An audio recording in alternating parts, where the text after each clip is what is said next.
Hey guys, how we doing? Another week, another hotel room. I'm coming to you from wonderful, drizzly, horrible, noisy Calcutta. Flew here last night and I had a delay in New Delhi for 2 hours. And while I was there, I was thinking of ideas for videos to shoot. And it suddenly occurred to me that next month, or rather November 2018, will mark unbelievably 25 years since I first got an IBM PC, or my parents first got an IBM PC, the first PC that I had regular access to that wasn't an Atari or a Commodore or anything like that, but a fully fledged Windows based IBM PC. So it got me thinking about all the machines that I've owned over the years.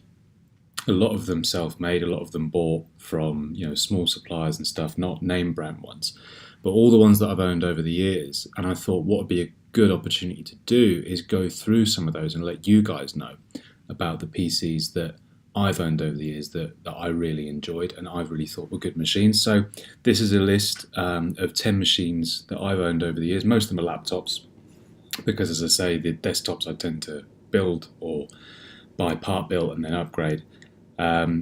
These, I was trying to think of a logical way of doing this. I didn't want to rank them in terms of whether I thought they were good or not, or how good I thought they were, because it's comparing apples and oranges when you're going back through 25 years of hardware. So what I've done is I'm going chronologically backwards. So without any further ado, let's go through this list. I'll tell you a bit about each one. I'll throw some details up on the screen and let me know what you guys think about whether you owned any of these or your favourite PCs over the years, your first PC. Let me know in the comments below. Right, most recently, a few months ago, I bought a 13-inch MacBook Pro mid-2017 model. I didn't want to, I had to. I was in Mumbai, and on the way to Mumbai, I managed to knock my previous laptop off of the security conveyor, and it smashed all over the floor. And I had an assignment due for university that week, so I had no alternative but to go out and buy one. So I went to a Chroma store. Chroma's a big chain similar to Curry's PC World out here in India, and I managed to find a 13-inch MacBook Pro on special. It's a Core i5 machine, 2.3 gigahertz, 8 gigs of RAM, 128 gigabyte SSD, Intel Iris Plus 640 graphics, 720p camera, and a Force trackpad. And I must say, I absolutely love this machine for travel. It is not a powerful machine. I would not call it pro. And I think this is something that Apple have fallen foul of in recent years in marketing their consumer home use products as pro. And I don't necessarily agree with it, but if you ignore the fact that it's got pro in the title, it is a very good laptop. The battery lasts all day. It's got two USB-C ports on one side and a headphone socket on the other. That is it. But as a travelling machine, it's absolutely fantastic. It is a lot lighter than the 17-inch PC that it replaced, laptop that it replaced, and I'm really enjoying using it. It's fast, it's responsive, it's great for recording videos. The camera looks a bit crap on this because there's low light levels in this room, but if you look up some of my previous videos that have been recorded with this laptop, I think it's pretty good. Right, number two. 2014, I went on a bit of a spending spree. So the next few machines all came from 2014, starting off with a Lenovo IdeaPad Y500. This was an awesome laptop. I kept it for about 3 years. It's a 15.6-inch display, full HD.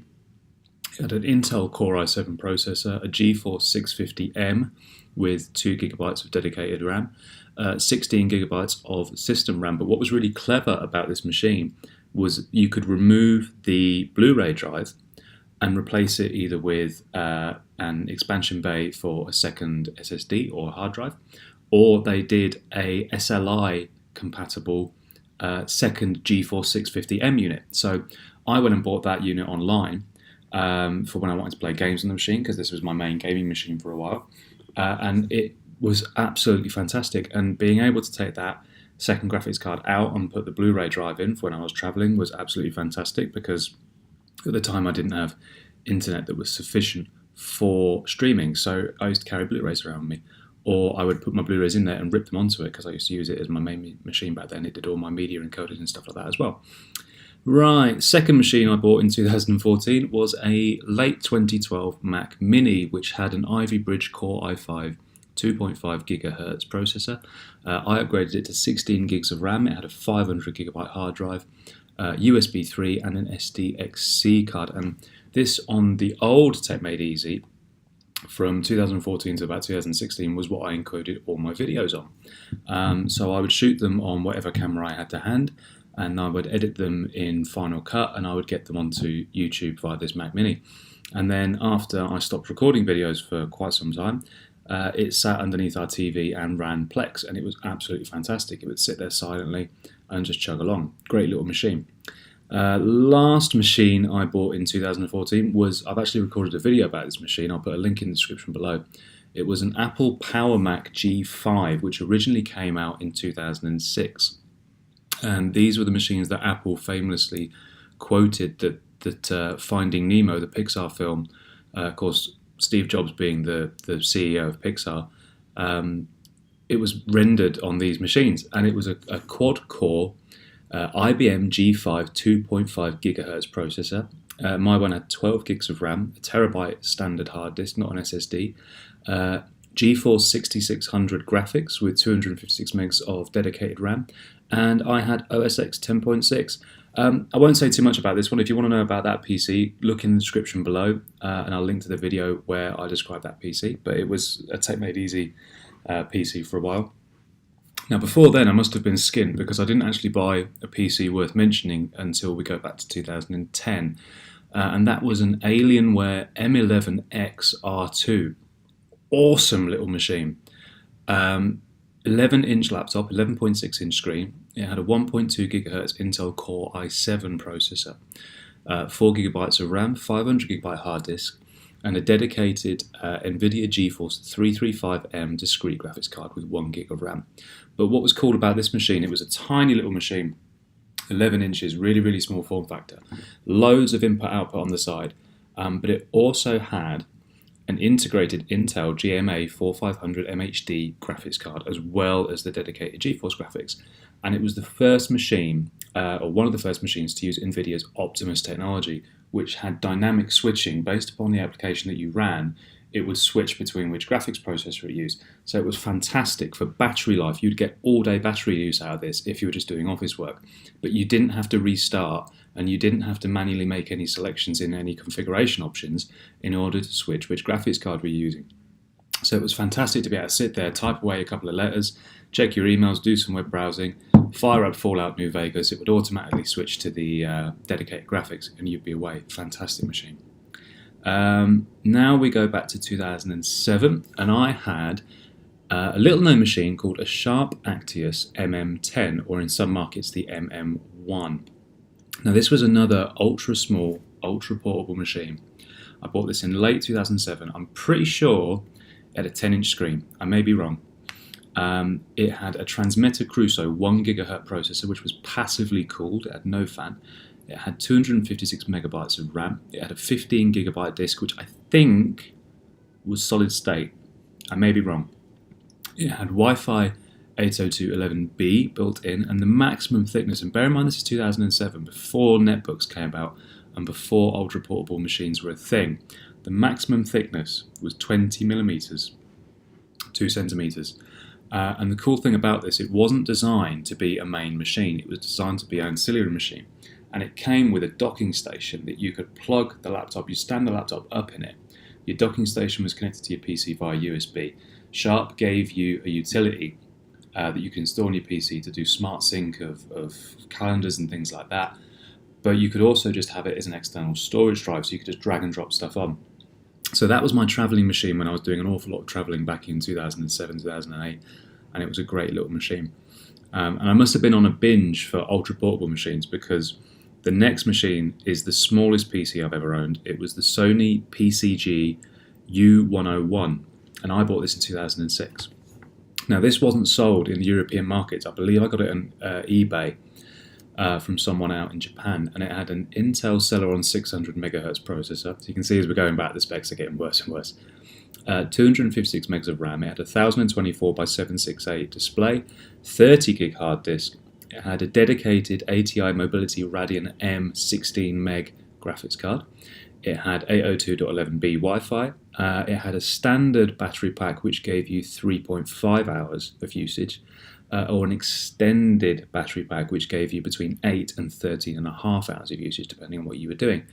And the cool thing about this machine was it measured 178 by 139 by 34 millimeters. Now, if you've got a ruler nearby, go and get the ruler and see how much that is, because it's absolutely tiny. I used to get stopped in airports when I was using this thing on my lap at gates and stuff by people wanting to know where the hell I got it and where they could get one, because at the time, ultra portable machines just did not happen.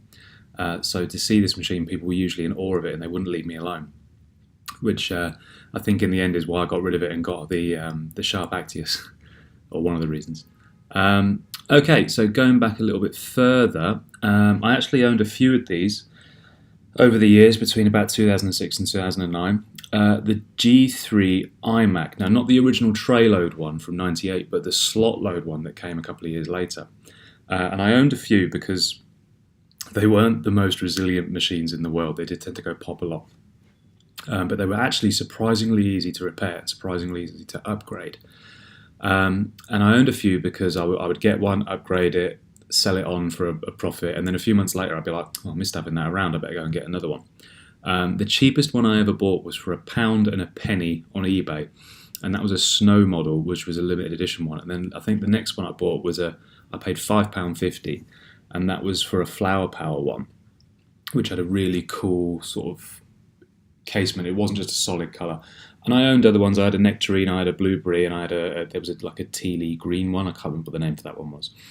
They ranged from 350 megahertz to 600 megahertz PowerPC G3 processors.